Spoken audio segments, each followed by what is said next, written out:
Y ayer no solo hubo elecciones en Chile, primarias, hubo elecciones también en la República Argentina en dos provincias muy diferentes. Una bastante representativa de lo que es la totalidad de la Argentina, que fue Santa Fe. En Santa Fe se elegían legisladores locales, es decir, legisladores del Poder Legislativo que rige para el interior de Santa Fe. Las elecciones para legisladores nacionales van a ser en octubre para todo el país. Pero también hubo elecciones en Formosa. Formosa es una provincia bastante chica, de las menos pobladas de la República Argentina, tiene poco más de 600.000 habitantes. Y Formosa es un testimonio de esa otra Argentina.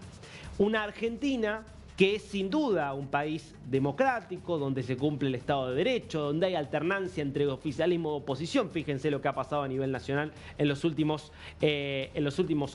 16 años y van a ver justamente las señales de esa alternancia. Y donde por supuesto hay mucho dinamismo privado, donde hay conflicto, donde hay distintas opiniones. No es eso lo que pasa en Formosa. Formosa, que insisto, es una de las provincias más chicas y también más pobres de la Argentina, tiene un dueño, que ayer volvió a revalidar esa condición. Es el gobernador Gildo Insfrán, que desde hace 30 años es el gobernador de la provincia de Formosa y que ayer volvió a ganar una elección con el 67% de los votos. No como gobernador, no eran elecciones de nivel de gobernador las que se celebraban ayer, sino que también eran legislativas locales, pero también eran para convocar a una asamblea constituyente que va a reformar la Constitución formoseña. ¿Con qué objetivo? Poder seguir eternizándose en el poder. Eso es lo que se discutía ayer en reacción a un fallo nacional de la Corte Suprema que había dicho, no, hasta acá. No puede haber una persona que gobierne una provincia desde hace 30 años en un país que es democrático. Ahí hay algo que es incompatible con lo que establece la Constitución Nacional. Bueno, ¿quién es este personaje tan particular de la política argentina, aliado de Cristina Kirchner, de 74 años y que obtuvo esta victoria ayer? Bueno, vamos a ir conociendo algunos aspectos justamente de este personaje y también de lo que fueron las elecciones. Pero primero, el tuit con el cual Insfrán celebraba esta elección con el 67% de los votos. Contundente victoria del pueblo. En Formosa decidimos los formoseños y formoseñas. Una vez más, hemos demostrado con madurez política y soberanía popular que somos dueños de nuestro propio destino. Agradezco a cada formoseño y formoseña que participó con compromiso y esperanza en esta jornada democrática ejemplar. Un reconocimiento especial a nuestra militancia, a las fuerzas políticas que integran este gran frente de la victoria y a todos los que hicieron posible una elección ordenada, con respeto y alta participación. Afianzaremos este modelo de provincia que prioriza la justicia social, la equidad territorial y el desarrollo con inclusión. Desde aquí seguiremos trabajando para reconstruir el camino hacia la Argentina justa, libre y soberana que nos merecemos. Bueno, ¿cómo fue esta elección? Porque mientras veamos algunas escenas de lo que fue esta elección, vamos a ir metiéndonos en el personaje que está detrás. Primero, fíjate lo que pasaba días antes, por ejemplo, cómo se repartían bolsones de comida. Esto, por ejemplo, era una sede del sindicato de empleados bancarios, donde se llamaba abiertamente a votar por Gildo Insfrán, donde se repartía, insisto, estos bolsones. Esto que es, obviamente, clientelismo, algo que está prohibido por la Constitución y que, sin embargo, opera con absoluta normalidad. Y fíjate, a plena luz del día, en Formosa. Y esto ¿Quién quiere que le saque foto? no es casual, porque así como decimos que en Argentina a nivel nacional se respeta el Estado de Derecho, que Argentina es de esos países que son democráticos de América Latina y que se diferencia de esas dictaduras terribles como la de Venezuela, la de Cuba, la de Nicaragua. Cuando vamos al interior de la República Argentina, bueno, nos empezamos a encontrar con este tipo de historias, donde hay regímenes que por lo menos son híbridos, porque esto evidentemente vulnera el principio democrático. Quiero que veas ahora cómo estaba el cuarto oscuro cuando vos entrabas a votar ayer. Fíjate eso, todas estas boletas son del mismo partido político. Y acá empezás a ver las de otros partidos políticos. Parte de la estrategia con la cual gana las elecciones Insfrán no es solo entregar bolsas con comida para hacer clientelismo, es Por ejemplo, crear una ley de lemas que establece que puede haber un montón de listas. Había más de 50 listas, que es lo que veía justamente allí, más de 50 listas, todas llevando votos para justamente la de él. Entonces, claro, es como que si fuera una sola candidatura, porque era un solo partido político, pero que presenta 50 listas y ves esas 50 bolitas en el cuarto oscuro, lo cual confunde al votante y hace que muchos quizás terminen votando por la candidatura del oficialismo sin saber que están votando por el oficialismo.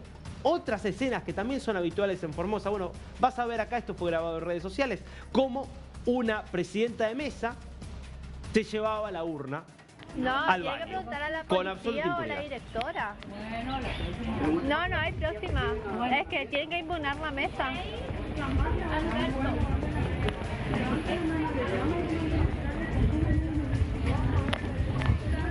Bueno, no pasa nada. Bueno, porque entre otras cosas, lo que vos lográs cuando gobernás hace 30 años y estás en el Poder Ejecutivo hace 40, porque es el caso de Gildo Infran, está hace 40 años en el Poder Ejecutivo porque fue vicegobernador, antes fue gobernador, es que pasás a controlar todo.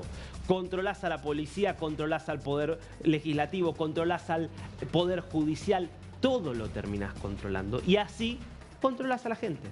Esta es la realidad que te muestra la política argentina cuando se habilitan este tipo de situaciones en algunas provincias. No es el único caso, sí es el más extremo de todos. Si vos decís, bueno, pero quizás es una persona brillante que por eso es avalada por la población. Bueno, hace poquito inauguraba una escuela y daba este discurso realmente notable el gobernador Gildo Infran. Escúchalo. Los valientes de nuestra tierra vencieron a la fuerza israelista que querían, dominaban nuestros pueblos. Combatían las fuerzas israelitas. Estaba hablando de la historia argentina y metió una mezcla. Bueno, tiene antecedentes también hay declaraciones también muy polémicas respecto del orden mundial y de su posición frente a estos temas. No es casual que le haya salido decir israelitas, pero es parte de... Podríamos pasarnos horas mostrando discursos realmente insólitos, con declaraciones muy fuertes y en muchos casos muy controvertidas, que probablemente en otro lugar, con otra exposición, podrían ser hasta motivo de cuestiones judiciales. Claro, en una Formosa donde él domina la justicia es muy complicado. Te propongo que repasemos la carrera de este personaje, que es un personaje que, insisto, es bastante habitual en nuestra América Latina, quizás no en los países más democráticos, quizás no en Chile o en Uruguay, pero sí lo podemos ver en otros lugares. Estos prácticamente seres todopoderosos que terminan siendo dueños de una determinada provincia, en este caso Formosa.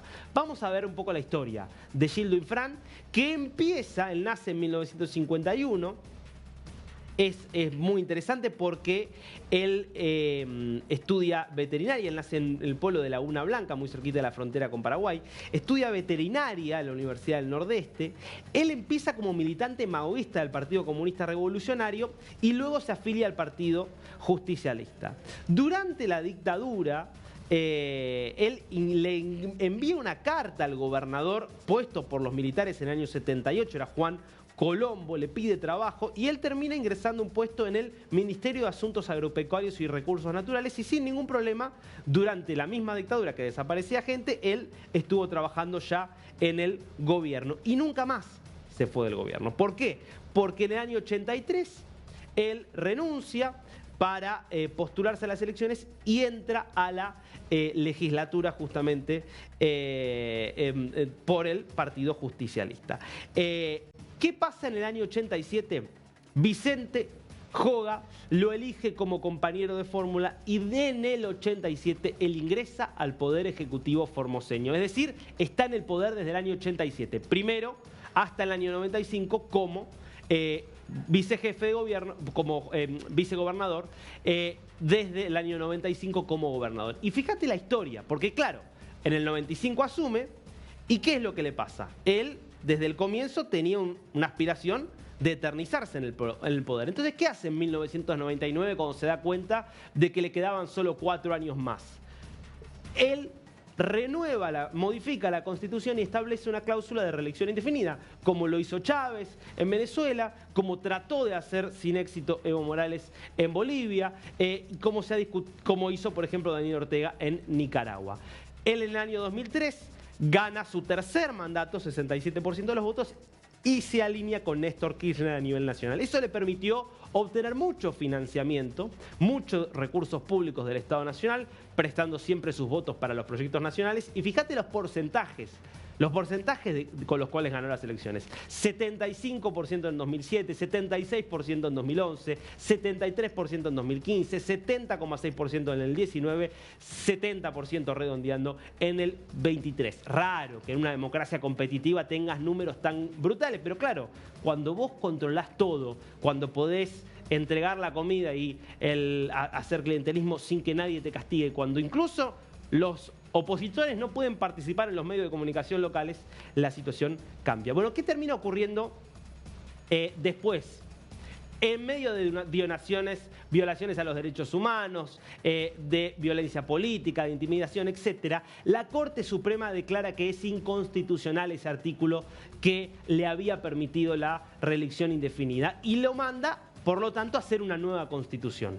¿Y qué es lo que hace él? Uno diría, bueno, ya está, entonces termina este mandato y se retira. No, él va por una reforma constitucional que establezca un nuevo articulado respecto de cómo establecer la reelección y la duración de los mandatos con un objetivo claro. Y es decir, este mandato que yo estoy terminando se hace bajo una Constitución. Si se crea una nueva Constitución, yo voy a poder volverme a presentar bajo esa nueva Constitución, que quizás me puede dar 8 años más si es una Constitución que establece 2 periodos de gobierno consecutivos. Es decir, él renueva la Constitución para burlar el fallo de la Corte Suprema que le dice, señor, ya es hora de que usted se vaya a su casa. Estos personajes también existen en la República Argentina, existen por toda América Latina y son obviamente un problema para una región que ansía desesperadamente más democracia, más libertad y más justicia para todos. Hasta